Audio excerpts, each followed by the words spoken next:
Today we've got questions on the SSPX, Vivaldi, and Charles definitively answers if the 80s were better than the 90s.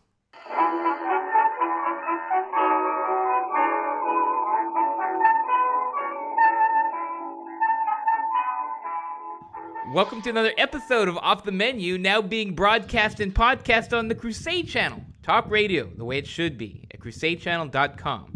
I'm your host, Vincent Franchini from Tumblr House, here with a subterranean Charles Coulombe. Subterranean? I like that. You think I'm underground? Yeah, subterranean. Who comes up with this stuff? Subterranean? Really? That's a place to stay cool when it's hot outside. Well, I guess for the July fry, that's fitting. All right, you know what? If it comes with being cool, all right, I'll take it. All right. I'll take it. All right. So you're dressed up pretty fancy today. That's because I'm only on loan from a wedding reception to which I must return. All right. How's that going? The wedding was great. It was a Byzantine wedding, crowns and all that stuff. It was great. But now the reception is gone. But I, just like last Saturday, I skipped out on part of my own graduation party. Today, I skip out on part of a wedding reception. Wow. Well, we thank you for that. You're a busy guy. I am. And you know why? Why? Because it's Saturday in the park. I think it was the 4th of July. Saturday in the park. I guess it was the 4th of July. No? I'm actually not familiar with that song. Who sang that one? Who would ask? Let me see. In the meantime, did I mention that it's a hot town somewhere in the back of my neck feeling dirty and gritty? Yeah, we see that. We see the fan blowing on you. We can hear the fan blowing on you when you lean back. It's sweltering here too, so. Well, yeah, but you've got a dry heat. Oh, poor baby. You've got the wet, humid heat. Oh. That's right. Yes, it was by Chicago. That's right. Saturday in the park. I think it was the 4th of July. In the park. I think it was the 4th of July. People dancing, people laughing. A bad song, I scream. Songs. E compare si vo suonare. Can you dig it? Yes, I can.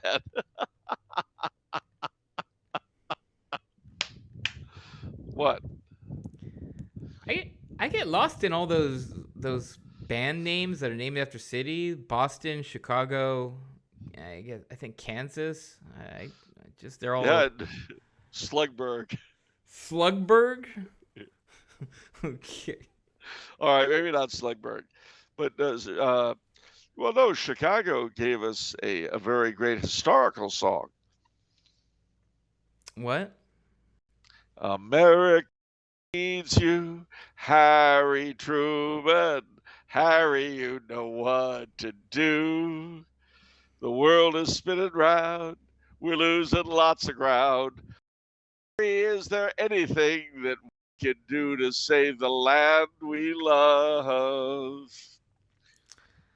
The name that I like the most with a city name in and is Stuka's Over Bedrock. Yes, pal, John Patrick Gary's band. They were a punk band. Stuka's Over Bedrock. Love the name. That yeah. The imagery of that is a yabba-doo day, a yabba-doo.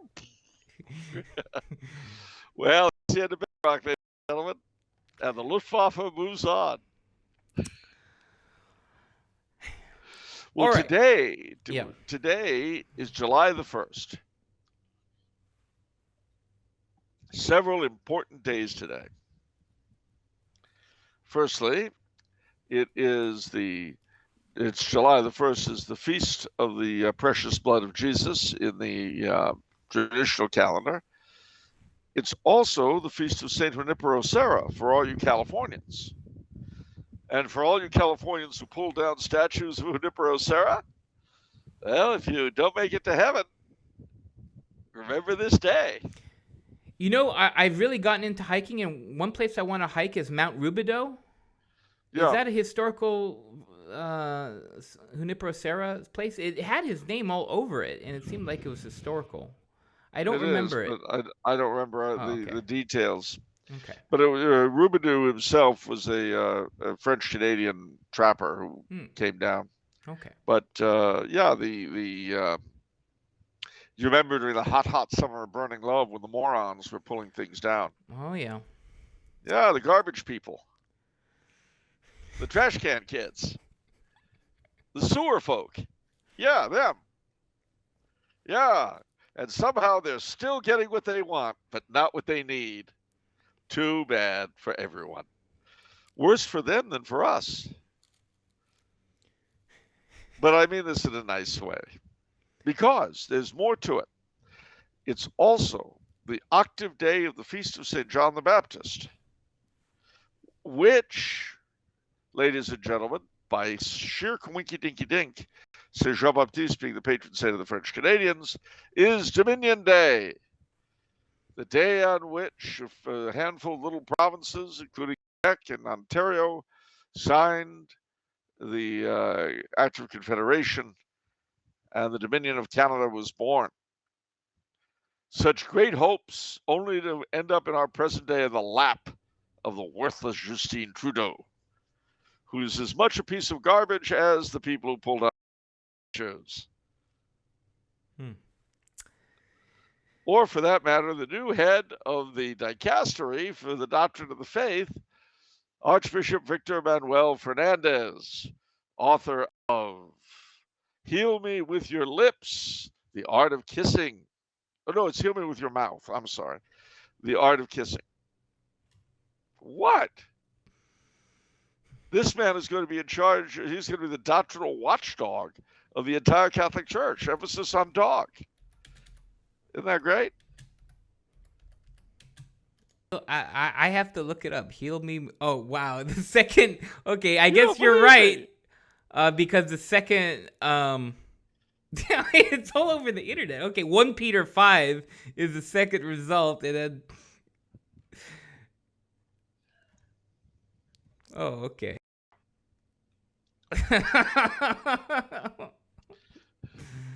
Reuters reports Pope names Argentine bishop author of kissing book to top Vatican post. Just straight up, 7 hours ago, Reuters reported.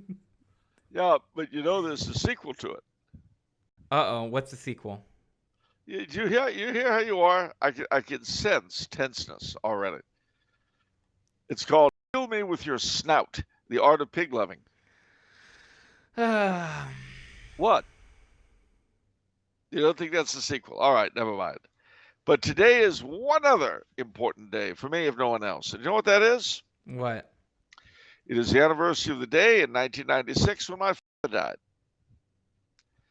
And I tell you, if I've done anybody any good of your charity, please remember the repose of my father's soul in your prayers. And remember, as Magenta, no, it was Columbia, Little Nell, said in Rocky Horror Picture Show, stay sane inside insanity. Absolutely. There's just a random tangent I'm going to bring up because I think it's cool. A lot of... Is that a rangent? A random tangent? A rangent. Yeah. So this month is month of the blood. Precious blood. Yeah. And I've noticed in a lot of local parish bulletins, they're doing blood drives. I think that's kind of cool. I mean, I don't know. I think that's kind of cool because it's like, it almost lends itself, in my opinion, to a meditation on the precious blood, because it's like, okay, yeah, we're helping somebody out, but how much more, infinitely more, did Jesus's blood and the shedding of blood help all of us? And continues to do so. And continues to do so. So, I don't know. I just thought that was interesting. So you rolled your eyes at that, like, oh, okay. Well, I did simply because, I'm always a little bit weary, or not weary, but wary of the way parishes will sometimes cutify things. Gotcha. Like it's the month of the Sacred Heart. So be sure to keep your heart open. That's true. That's true. That's why I roll my eyes. Yeah. Okay, that's fair. I'm wary of parish cutification. Parish cutification. Yeah. When you make the faith cute, there's a problem. That's true. All right. I guess we've got some comments on the memes of production. Nationalize them all. For the common good. All right. So Michael astutely says Roy Charles A. Coulombe. STM? UEL? STM. UEL? Or have we done the UEL yet? Not yet. It's in the workings, but not yet. STM. Okay. And Superfan Katie has something really cool, which she says, our family hosted a party recently, and our parish priest was in attendance. In conversation, he mentioned that his mother from Cincinnati. Young Tumblr House superfan Jude took the opportunity to ask Father if he liked Cincinnati chili. Father's expression turned to confusion as he answered in the affirmative, and then wondered aloud how this southern teen knew about such a Midwestern delicacy. An explanation followed, and conversation soon turned to how to properly season the chili, and then chow mein sandwiches, and other obscure topics of which Jude is an expert, thanks to Mr. Coulombe. In short, his reputation has increased in the eyes of many, and Father has promised us a quart of homemade Cincinnati chili. Wow. Ladies and gentlemen, hearts and minds. One person at a time, we're changing America. Into what? We have no idea. I was going to say.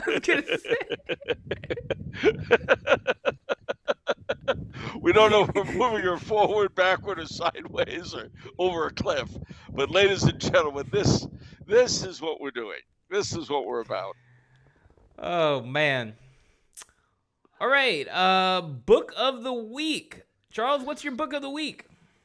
Well, last Friday night was St. John's Eve. A magical, mystical night. Halloween in summer. And our Japanese and Chinese friends in the later summer are going to come up with what they call Obon and the Hungry Ghosts Festival. So in order to get our minds right to deal with all this kind of stuff, tonight my book of the week is going to be The Ghost Book of Sir Sean Leslie. And not just because I wrote it, although I did. I mean, the foreword. I didn't write the rest of it. That'd be weird if you wrote Sean Leslie's Ghost Book. Yeah, well, it would have happened before I was born, which would have been very peculiar. But I recommend it very highly, ladies and gentlemen, not simply because of the spooky ghost stories in it, though it has a number, which are all, well attested. Beyond that, and more importantly, it speaks about the Catholic view, the Catholic doctrine, I dare say, the Catholic teaching on ghosts. And I think at a time when you're constantly hearing about this stuff, George Norrie, call your office. It's really a worthwhile book. So go ahead, ladies and gentlemen, and hit it. Sir Sean Leslie's Ghost Book. Yeah, I feel like it's at least in the scenarios in my life, I am viewing it as a tool of evangelization because I know a lot of fallen away Catholics, obviously, being in California and living in this world, but they're also into ghosts. So the way we branded the book and the way it looks and the way we marketed it, it's very, it's not shoving the Catholic faith down your throat, so to speak, but it shows the connection of the Catholic faith to the afterlife, Yep. some of these things. So it's really cool. And I think it's going to get people's minds turning, at least those who have ears to hear and eyes to see. Excellent. All right.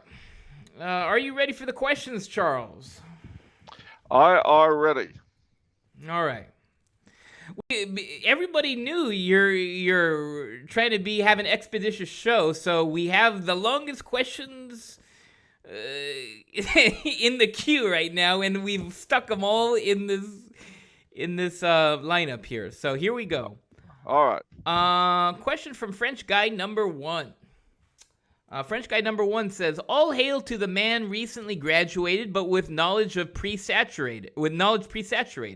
The master who now has a master's, the academic who makes fools look pathetic, Charles.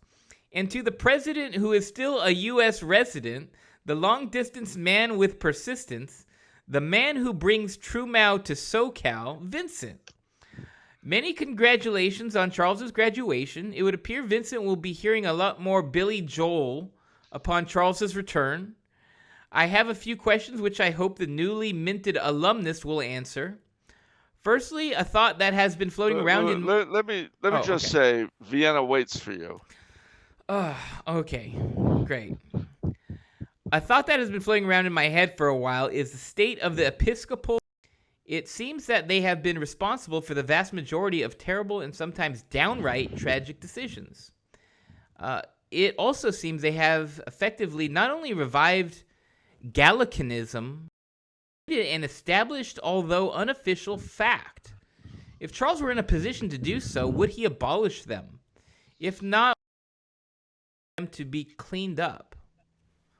Wow. I wouldn't abolish them, but what I would do is I would put an effective primate in charge in each country, who would be responsible to the Pope for who would have effective control over the national conference. So what's happening? So the Episcopal faith? This is the Catholic faith? Episcopal conferences are the country. The United States national conference, for instance, or the Conference of Catholic Bishops of England and Wales, or the Conférence Episcopale de France. They're the national groupings of bishops in each country. There used to be, in most European and few other countries, there would be a primate, like the Archbishop of Reims in France, who was the top prelate in that country. Yeah. And once upon a time, he had a great deal more power. Today, the primacy is primarily a ceremonial and honorable role. But the conferences do some useful stuff, especially in terms of dealing with the state. But as I say, I would revive the office of primate and give it teeth where it survives. And basically, the primate would be the ex officio president of the conference, and he would be responsible to the Pope for its behavior. Now, today, of course, that wouldn't matter because the Pope probably wouldn't care anyway. But that usually won't be the case in future. And I think a good thing, for instance, in our country, probably the Archbishop of Baltimore would be the primate because it's the oldest see. And that, I think that would be a great help toward it once. I mean, as it stands, they don't really have a great deal of responsibility, and the president of each of these conferences is elected by the members, as opposed to being appointed from above. But they don't always do messy things. I mean, you may recall that the Pope, when Joe Biden was elected president of the United States, the Pope forbade the National Conference of Catholic Bishops to send him a letter basically warning him against his dissent from Catholic faith. And they sent it anyway. So that was a nice move. So what's Gallicanism? Gallicanism is the idea, starting in France, hence the name, that each church should be pretty much independent of Rome. Wow. That's pretty bad. Well. Okay. All right. No worse than healing people with your mouth. What's wrong with healing people with your mouth? It's illegal in some states. It sounds lewd, okay? I'm sorry. I mean, it sounds like a porno film. I mean, maybe it's mouth-to-mouth resuscitation. Yeah, maybe. Maybe it's a. Yeah, maybe. All right. Anyhow, second question: how does one deal with Catholics who are convinced that the SSPX is evil, schismatic, etc.? Seems to me that those who are the most staunch critics of the society are also somewhat hypocritical. They also advocate for ecumenism with groups who are actually heretical. Some of the most radical SSPX critics I've met have been more than willing to attend a liberal Protestant or Orthodox church, but would turn red in the face at the thought of even setting foot in an SSPX chapel. Then there are the conservative critics who are more than happy to make all of Archbishop Lefebvre's arguments, but then call him a rebel. Okay. So what do you say to that? All right. Well, first I give each of them a copy of Heal Me With Your Mouth, The Art of Kissing, by the new head of the dicastery of the Doctrine of the Faith. But seriously, for the first group, there's not a lot you can do because you don't have any common ground. And on their part, it's all emotional. So there's not much to be said. Yeah. On the second group, it's also emotional. Because the problem we have is that we're in a moment in the history of the church where everything is crazy. And it's very hard to say who's right and who's wrong. When you had the great schism, 3 popes at once, St. Vincent Ferrer and St. Colette backed an anti-pope. If saints can make mistakes like that, so can ordinary people, I think. I don't think that the SSPX are in schism. I could be wrong. I don't have the authority to make that judgment. And those who do have the authority are busy healing with their mouths. So I don't know what to say about that. Who's to say? Who am I to judge, as the Holy Father would tell you?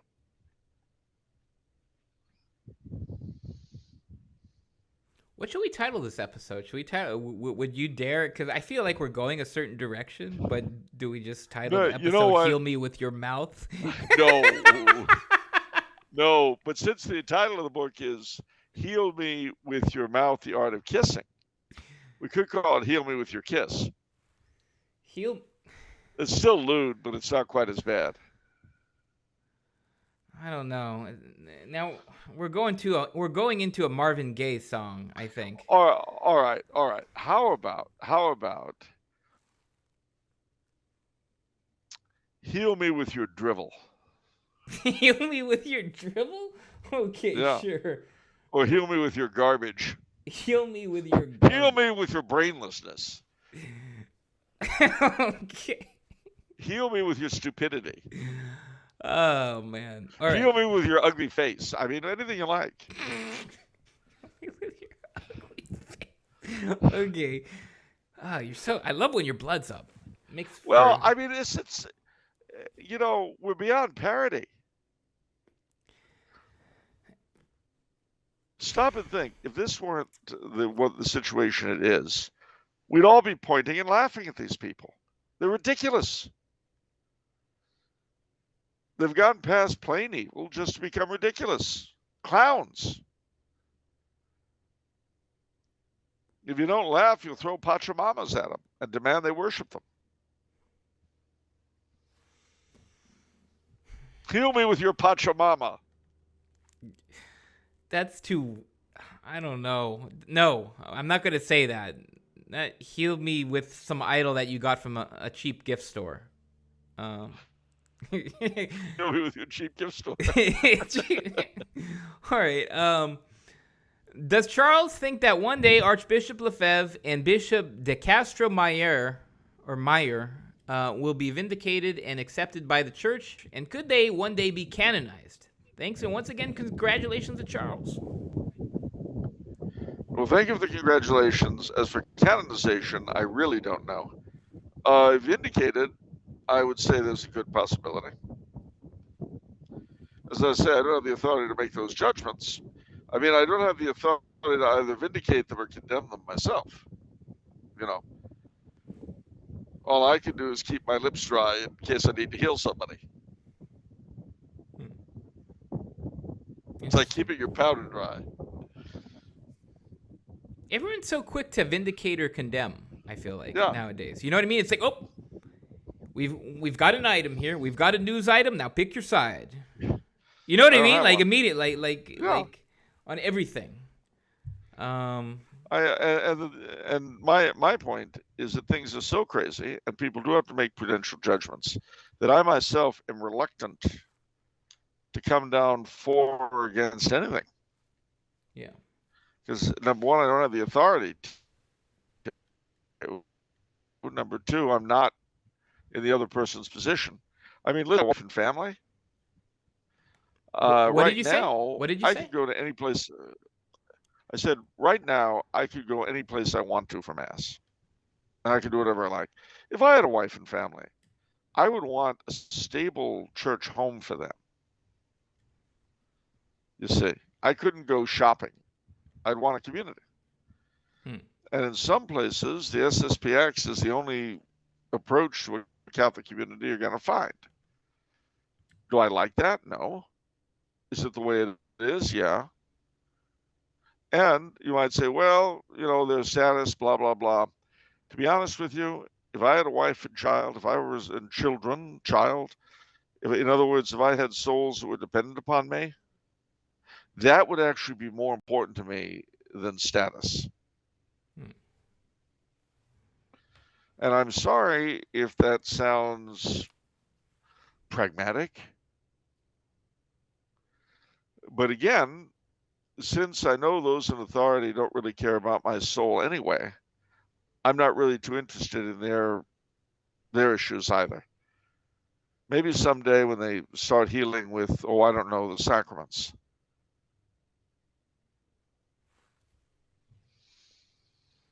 I think the sacraments are better to heal with than anybody's lips or mouth or whatever it is.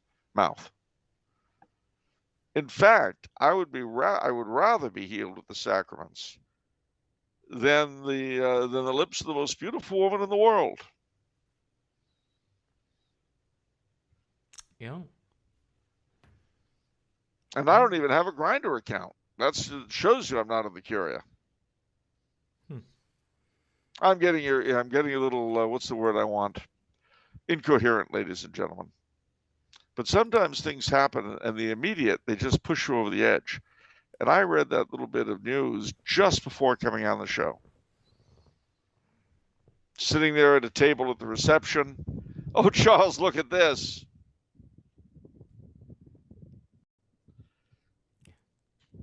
What do you say, you know?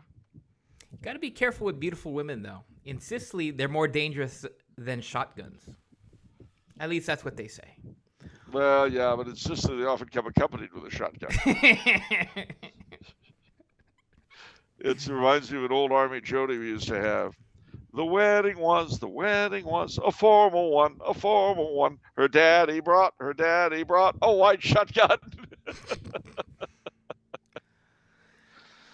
All right. It is time for a question from Andrew from New Jersey by way of Long Island, Connecticut respecter, Lower Hudson Valley enjoyer, dark academic.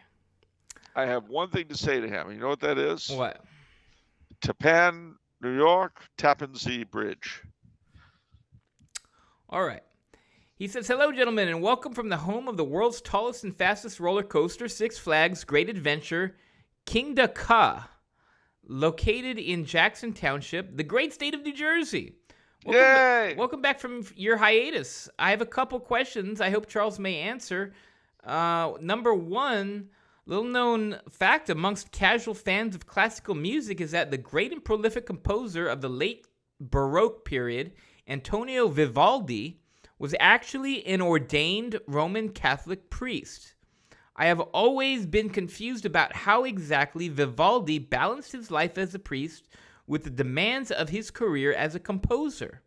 As a composer, Vivaldi was extremely in demand, was highly regarded enough to standardize the concerto into its current form, and was extremely prolific, writing hundreds of concerti, chamber works, and operas during which he was highly involved in the staging and rehearsals.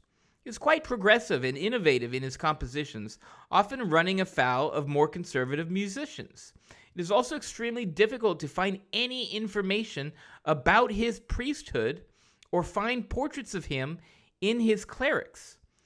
In nearly all portraits of him, he is wearing the fanciful modern clothing of Baroque-era Venice, up to and including the formal powdered wig. My question is, what was going on in early 18th century Venice specifically, and Europe more broadly, that would make it possible for a priest of God to have such a lifestyle as a celebrity composer and impresario?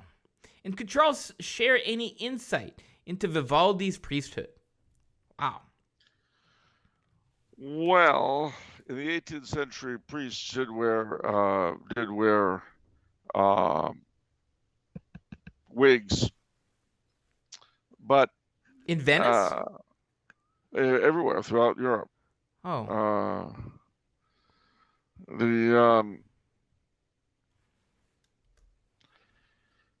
I'd heard now.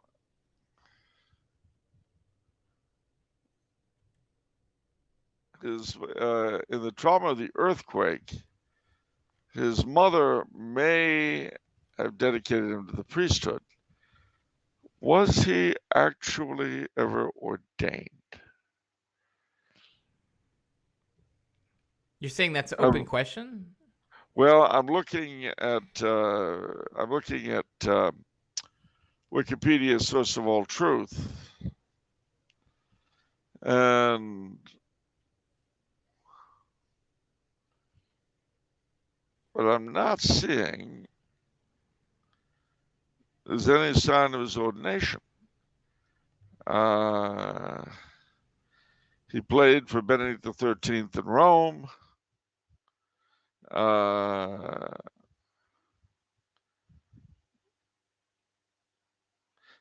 knew he was called the Red Priest. I knew that because he was a redhead. You know what? I'm gonna do something really, really strange. And you saw me do it here and now. All right. Antonio Vivaldi, priest.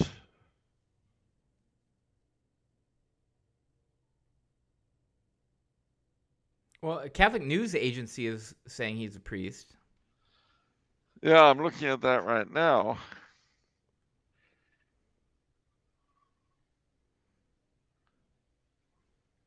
In 1693, at the age of 15, he began studying for the priesthood. He was ordained in 1703 at the age of 25. Yeah. So I see. Huh.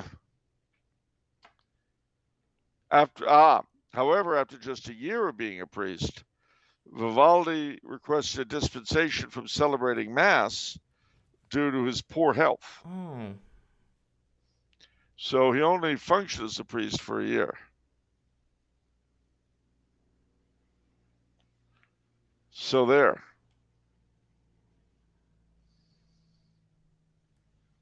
He apparently had a sort of asthma.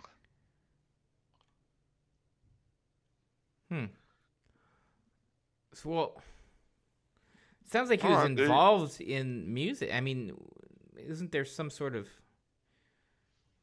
physical requirements to the other duties that he had as a composer? I would think that's unusual. I don't know, but apparently the asthma got him out of the priesthood, out of functioning anyway. So now you know as much as I do, which wasn't much to begin with, and is a little more now. Oh, okay. All right. In the last few months, I have heard more and more people in traditional circles speak about something I had not previously heard of: the apparitions of Garabandal. Can Charles please let it be known exactly what these alleged apparitions are all about, whether they have or have not as yet received approval from the Vatican, and why so many people, especially traditionalists, seem to be talking about them now? Wow, I should have my mom on the show for this one. Yeah, you should. She knows more about it than I do. But they've not been approved. They've not been condemned either, I don't think. And they depend... Their veracity depends upon the occurrence of some sort of demonstration in the sky that everyone will be able to see that hasn't yet appeared. I don't know more than that. My mom has told me it so many times over the years. So there's a magazine too. I think there's an actual magazine that she subscribes to. There's a magazine.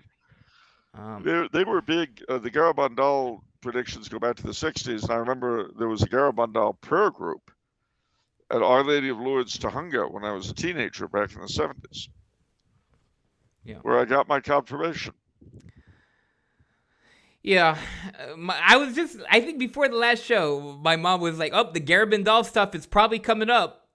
Do you remember what it was? I was like, no, I don't want to know. I don't want to know. I don't care about the 3 days of darkness. I don't care about Garabandal. I'm just going to try to live my life. Is that okay? How about 3 days of darkness? I don't know, because Padre Pio talked about 3 days of darkness. I personally think it's metaphorical. It definitely applies now to metaphor.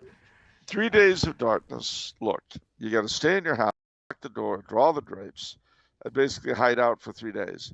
We've been living like that in Los Angeles for years. That's what I'm saying. And you remember Our Lady of Irwindale. Yeah, let's not talk about that. Okay, so anyhow. All right. But Garabandal, the one thing I remember in terms of the sign, which is, it's an interesting one because it's an internal thing, actually. I'm pretty sure, where it's everybody is going to know where they stand with God internally. There's going to be this awakening of conscience, and everyone, and it's going to be made... I hope I'm getting this right. That's what I remember from what my mom has told me the whole time, so that's fine. I don't know. It's not here or there, but... Now you know as much as we do, Andrew. Yeah, so... prophecy is a game for old women. Was that sexist? Was that ageist and sexist? Well, it was. Yeah. And it's not entirely true. It's not entirely untrue either, but it's not entirely true. I mean, no, the thing is, the problem is putting prophecy hunting above living the faith. Exactly. It's not, obviously, Fatima and all that, these are important things. But what do they all come down to? Live the Catholic faith. Live the duties of your Satan life. Say the rosary. Do the first Saturdays. Do the first Fridays.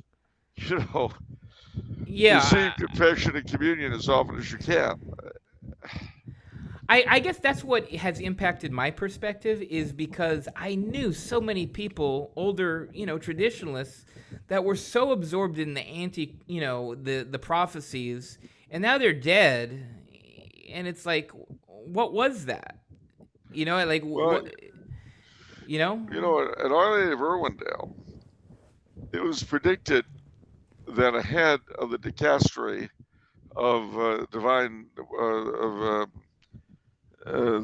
dicastery for the doctrine of the faith would write a book, and this book would be called "Heal Me with Your Mouth: The Art of Kissing." Wow. Mama Goldstein was spot on. Way back in 1999, she predicted it.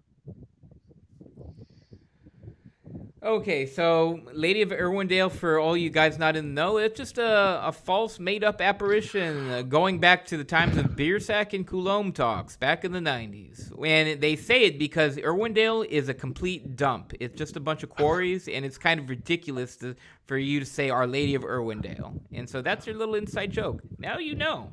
And then this is where the rainbow goes and says, the more you know. All right. Do you hear? Do you hear what you said? Yes, I did. Do you hear what you said? You made Our Lady of Irwindale sound like a total fraud. It's not even a fraud. It's just a fake thing that you're making up. Your little joke. Oh, you really think so? Yes, You want me to prove to you that there's more to Our Lady of Irwindale than that?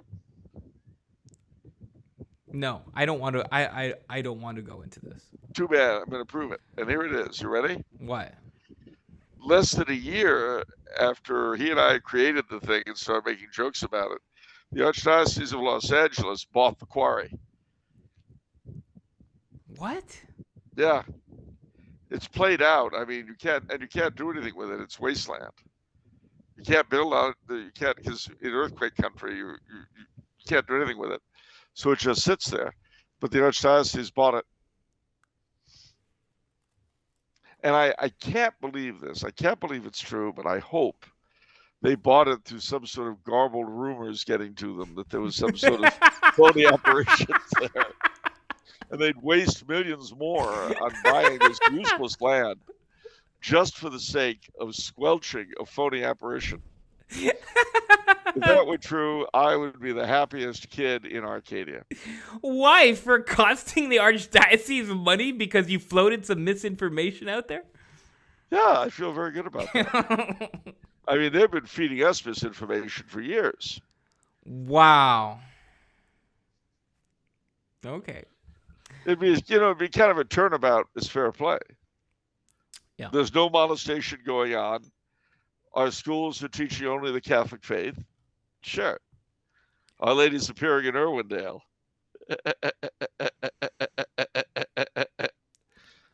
They cost parents across the Archdiocese the souls of their children. I'd like to think maybe we cost them a couple million. Wouldn't that be fun? I think it'd be great. Okay. I'm here to help. I want to be thought of as a sort of alternative resource. No, I'm just thinking right now. That's almost like a snake oil salesman or something. That's almost like hatched an elaborate like plot. Like if it's like, I just need to buy some land and then I'll create a fake story and then have the Archdiocese buy my land to cover up my fake story.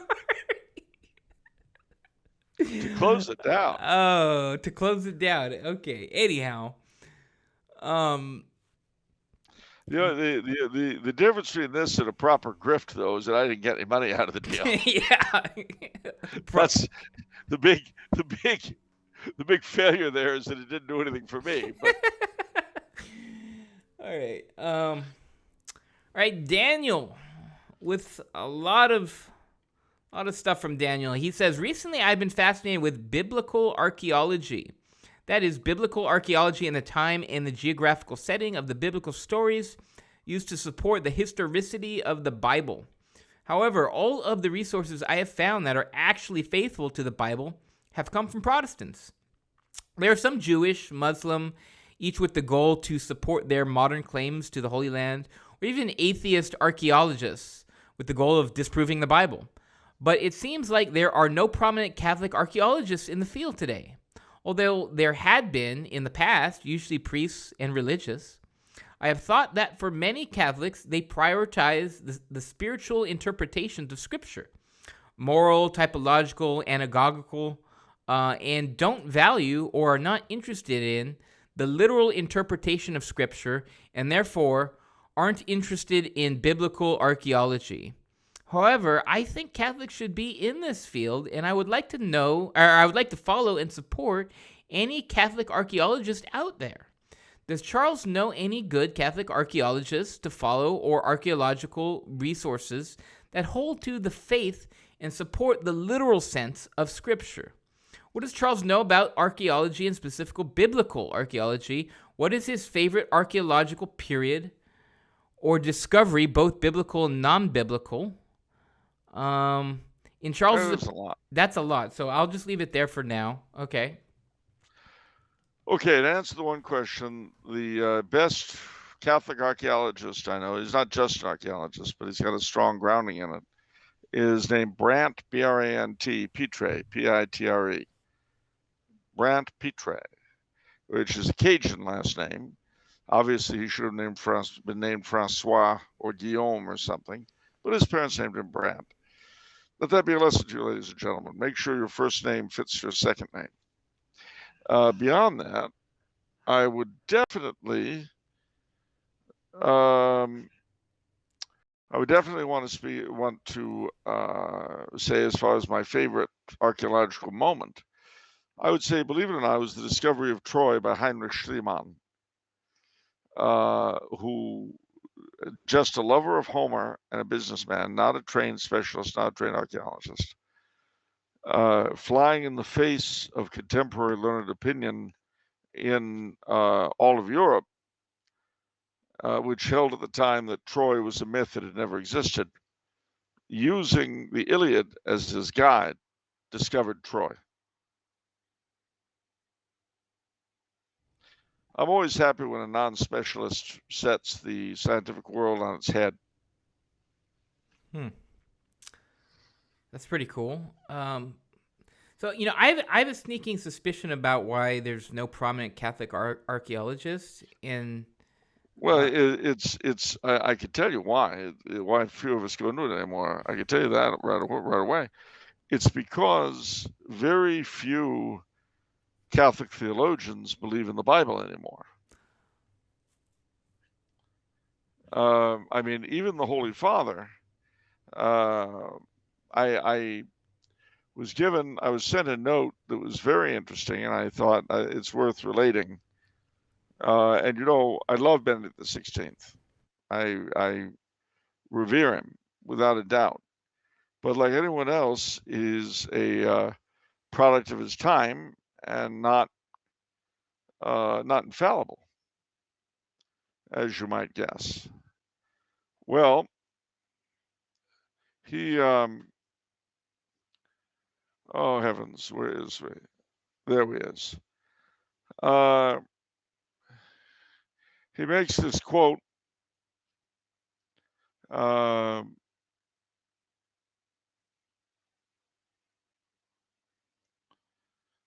He makes this quote from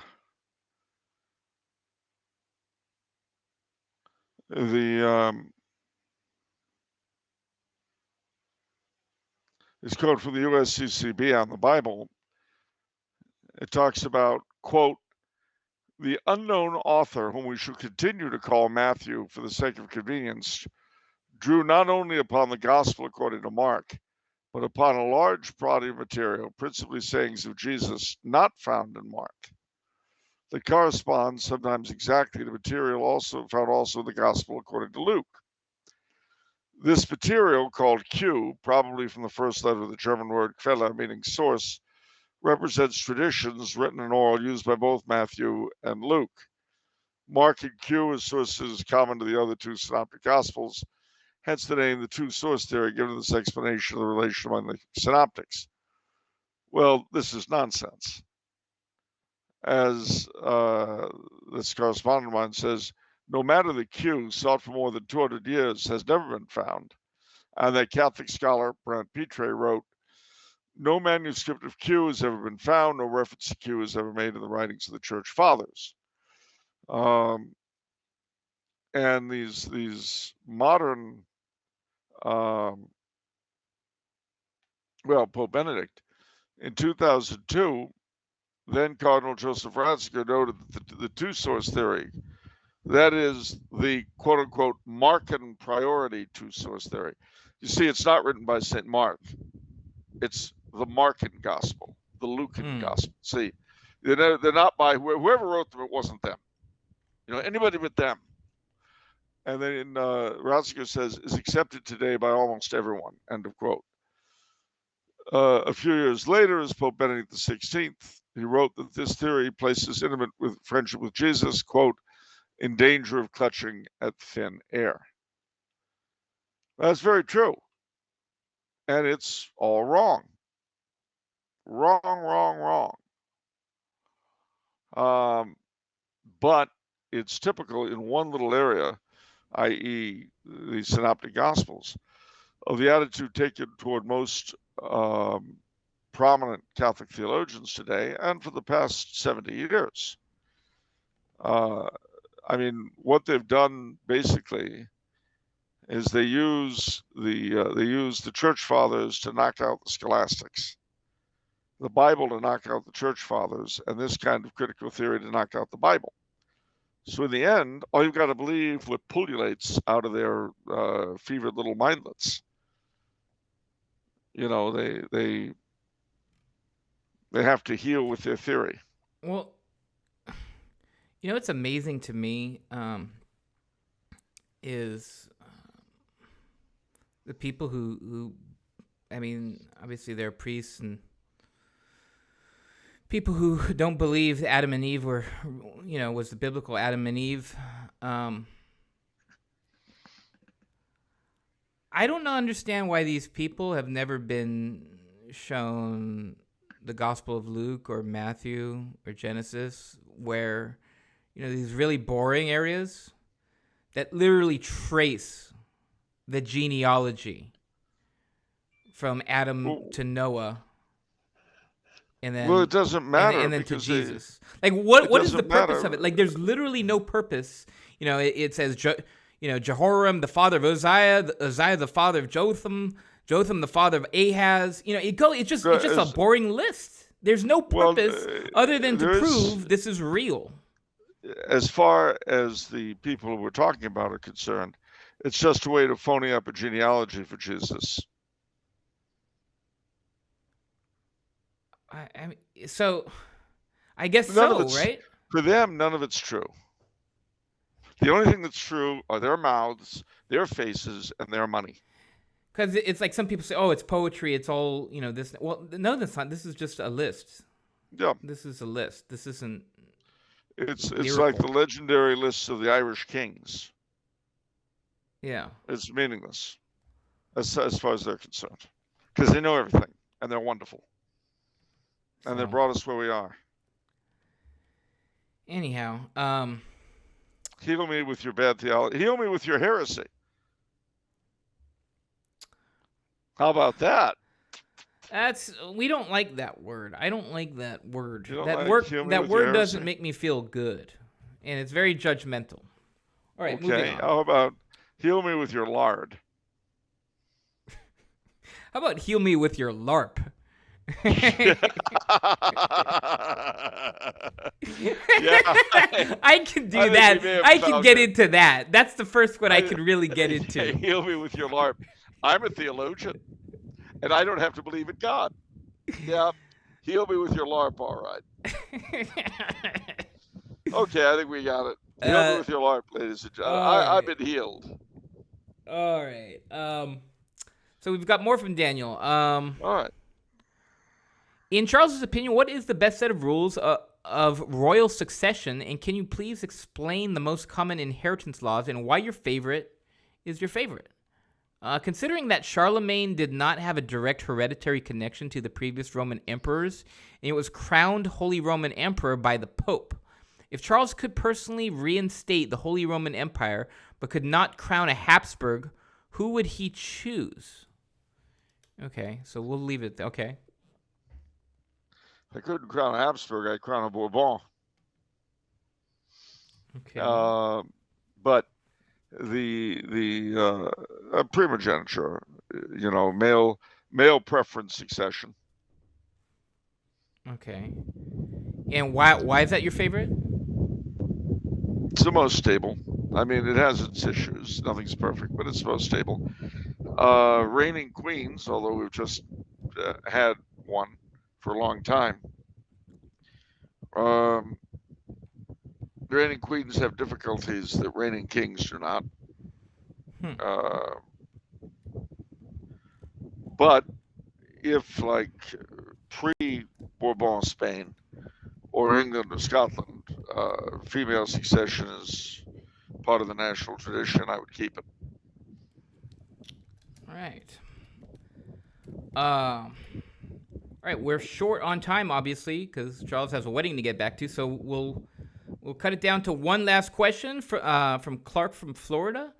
He says, I was born in the early 90s and somewhat view the 90s very nostalgically, as well as the early and mid 2000s. What is Charles's opinion of 1990s as well as the 80s, 90s nostalgia generally? Were the 90s better than the 80s? To me, the 80s, 90s, and to an extent the early 2000s were a break and a mild but ultimately not lasting backlash to the civilizational decline that began in the 60s and 70s before the decline began again in the earnest in the late 2000s, 2010s, and now 2020s. I'd agree with that. It was a break, a little respite. Yeah. When Reagan and John Paul II came in, it seemed like things were getting tremendously better. There was some bumps along the road, that's for sure, but it wasn't nice when we lost Margaret Thatcher. Mm-hmm. She was fun to have as the British Prime Minister, and it felt in so many ways, in so many different places, like we were being given a respite. In the church, even more so when Benedict came in. And then, of course, we got a real cold chaser after he resigned. Clinton, at the time, seemed like the worst thing ever. But, of course, he was succeeded by such crap. I mean, it's hard to believe that as late as 2006, some states were allowed by their owners in Washington to have homosexuality as illegal. And that's when the Supremes got rid of the anti-sodomy laws. And then after that, it was just a general collapse, very, very fast, very quick. And that collapse not only snowballed, but it got all mixed up with the rivalry with Russia. So in a sense, if today you're in a position where if you don't support sodomy, obviously you're pro-Russian. And if you oppose Russia, well, then obviously you support sodomy. Neither of which are necessarily true, but that's where we've come. Yeah, I'd be lying if I said I didn't miss them. Of course, it wasn't until '97 that the piece of garbage they called Tony Blair wrecked the House of Lords further and messed with the British Constitution with results that they're still having troubles with. And they will until and unless they're reversed. Tony Blair was a real garbage man. Yeah, I think there's this natural nostalgia there. Being born in 1984 myself, there's this natural nostalgia there for my generation because as a kid, when you're playing, their internet was not there. Cell phones weren't there. So you sort of have this little special before time situation before everything got so digitalized, and then before social media and just everything, right? Because that, aside from all the morals and everything else, that is its own sort of revolutionary. I don't know if it's revolutionary, but it changes so much of life. No, that's for sure. So. And the trails. I don't know how your what, dinner and a dance spot? Yeah, well, that your parents used to go to. I've asked my mom this. She doesn't remember, so I guess you're the only one who remembers. So Well, you I know don't who know. it was who told me? It was your dad. Okay. Well, You he remember. he doesn't have, and what's ironic is his memory was the worst. So I don't know what's going on. But okay, the trails. Happy trails. Happy trails to you until we meet again. Happy trails to you. That was some Roy Rogers and Dale Evans. Oh yeah. All right, that's gonna do it for this episode, ladies and gentlemen. I hope you've enjoyed it. Any last words, Charles, or is that it? Yes. Yes. No, I have last words. Stay sane inside insanity. If you saw the head of your country or your mayor or your governor or your archbishop or your bishop or whomever prancing around in the nude singing I'm Henry VIII I am, you would be tempted to just throw in the towel. Don't.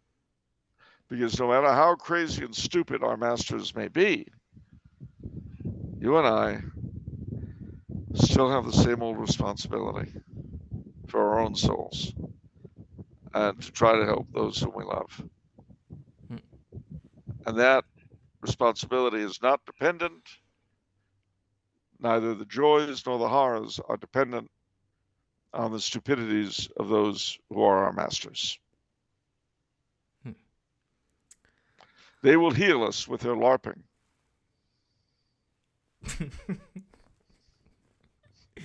And you know where they're going to do it? When? Not when, where? Where? At Mr. Cacciatore's down on Sullivan Street. Oh yeah, down by the medical center. I know that That's place. the one, yeah. That, if you want to be healed by their LARPing, make a beeline for Mr. Cacciatore's and say, give my best Sergeant bartender. Oh, that's funny. I know a different guy. John, the bartender, is a friend of mine. He gets me my drinks for free. I bet he's quick with a joke.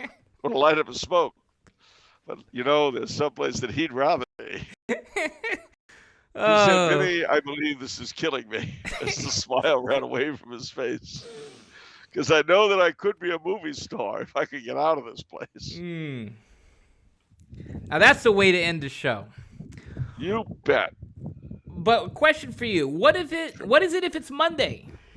It's off the menu. Well, what about the soul you save? It may very well be your own. See you next time, everyone. God bless all in this house.